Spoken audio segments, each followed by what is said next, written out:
Well, we're 1 year into the Trump-a-cost, and you know what that means. It's time to slap on those latex gloves and examine in unison the prostate of the Union. We have gone forward with a clear vision and a righteous mission to make America great again for all Americans. Boo! Boo! Boo! Boo! Rubbish! Filth! Slime! Muck! Boo! Boo!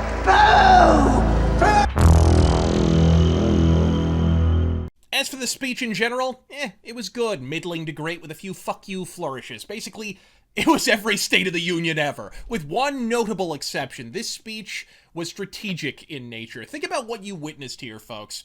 A speech that, rather than dwelling on the contentious matters before us, instead concentrated on issues of relatively unifying importance. Issues that many might describe as outright banal, and it ran a little long.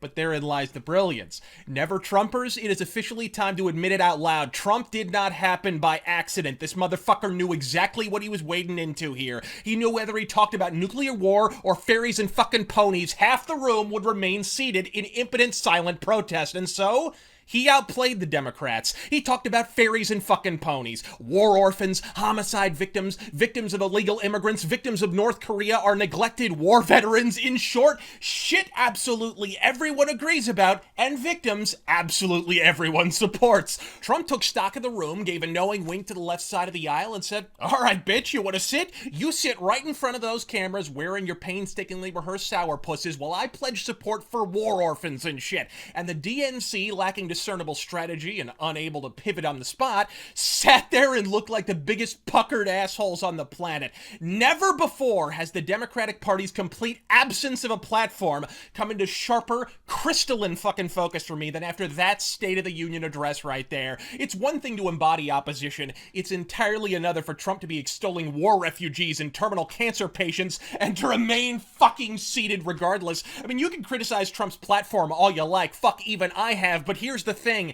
At the end of the day, at least we can all agree his platform exists. The Democrats' platform, as evidenced by both the piss-poor rebuttal, not to mention the preceding obstructionist shit-in, consists of one thing and one thing alone.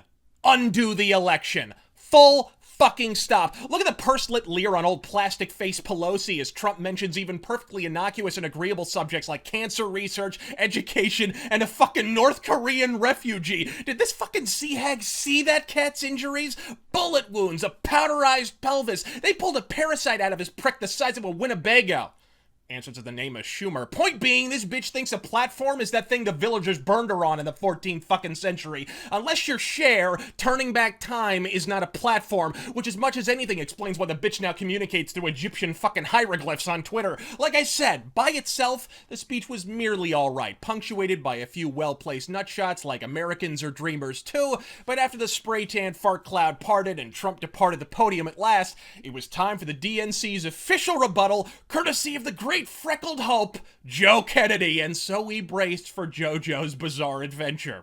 You shouldn't be, you need to,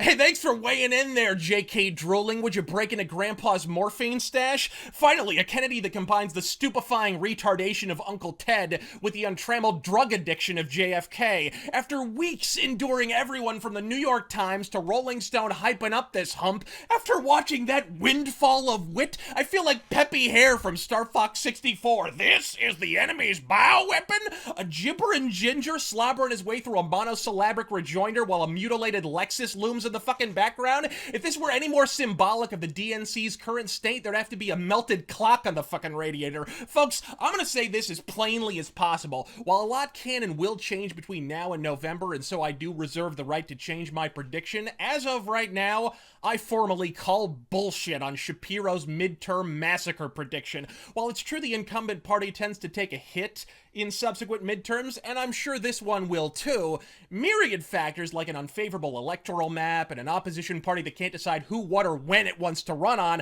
not least of which because they'll be too busy bitching about 2 elections ago, lead me to believe the only blue wave on November 6th will be in Rosie O'Donnell's waterbed. I'm Rosie Fist. God fucking speed. Where's the prize? Where's the prize? Where's the